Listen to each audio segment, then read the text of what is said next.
Hello, this is Tony Heller from RealClimateScience.com, setting the record straight about fake news.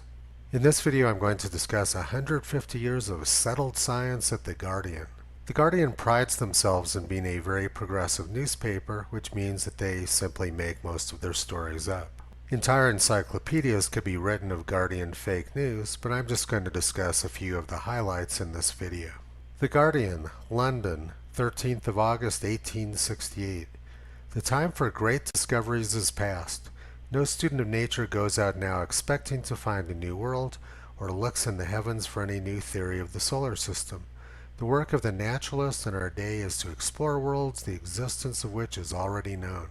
So science has been settled for 150 years. Why are we still paying scientists? Now let's fast forward a century to January 29th, 1974. The Guardian, space satellites show new ice age coming fast. Worldwide and rapid trends towards a mini ice age are emerging from the first long-term analyses of satellite weather pictures.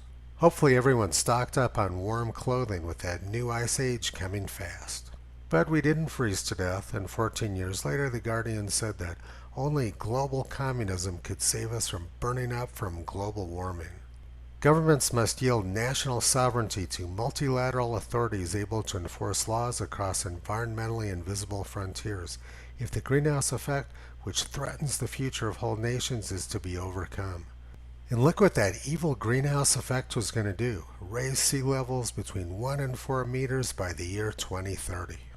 Hopefully everybody traded in their warm clothes from the 1974 Ice Age and purchased life jackets to save themselves. In 2013, The Guardian said that an ice-free Arctic in 2 years heralds methane catastrophe. I don't remember the Arctic being ice-free in 2015, but there's no doubt that eating too many beans can lead to a methane catastrophe.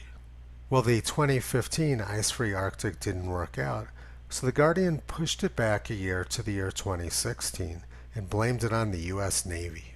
The 2016 ice-free Arctic didn't work out either. So in 2018, The Guardian warned that too much ice in the Arctic was going to starve people to death in Canada. Canada, sea ice prevents crucial supply deliveries to isolated communities. The Guardian is a lot like Goldilocks. There's always either too much ice or too little ice.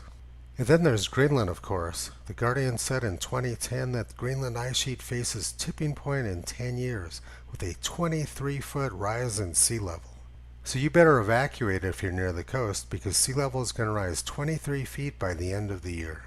In 2005, The Guardian said there's going to be 50 million environmental refugees by the end of the decade.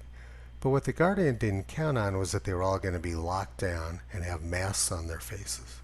And then in 2004, The Guardian reported that the Pentagon tells Bush climate change will destroy us. Britain will be Siberian in less than 20 years. Britain is plunged into a Siberian climate by 2020. Nuclear conflict, mega droughts, famine, and widespread rioting will erupt across the world. I don't know about Britain being Siberian by the end of the year, but they certainly got the part about the widespread rioting correct. And here's some really bad news. 8 years ago, The Guardian announced that Britain was in a permanent drought. But things keep getting worse. In 2005, The Guardian said that the bird flu pandemic could kill 150 million people. We know this is ridiculous because according to The Guardian, they all drowned from 23 feet of sea level rise. And then a few weeks ago, The Guardian announced that pink snow in the Italian Alps was mysterious and was associated with climate change. Well, I'm 63 years old and I grew up in the mountains. The snow always turns pink in the summer. This was Kyrie on some pink snow the week after the Guardian article was written. Pretty much everything the Guardian says about science is fake news, but one thing they are good at is doublespeak. A few weeks ago when Donald Trump was talking about delaying the U.S. election because of coronavirus, the Guardian jumped in and attacked him.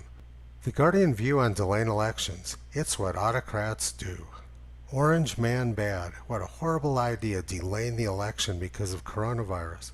But 2 weeks later, when the New Zealand Prime Minister delayed the election because of coronavirus, The Guardian announced that it was magnanimous and conciliatory. This is classic leftist propaganda. These people have no ideas, they have no values, and they twist the truth for political gain. However, they did get one prediction right. collapse of civilization is near certainty within decades, and primarily because of fake news sources like The Guardian. The Guardian, and almost everyone else in their industry, spreads fake news nonstop 24 hours a day, and that's what's driving the collapse of civilization. Toto describes it as a self-fulfilling prophecy. You can visit Toto on the web at realclimatescience.com.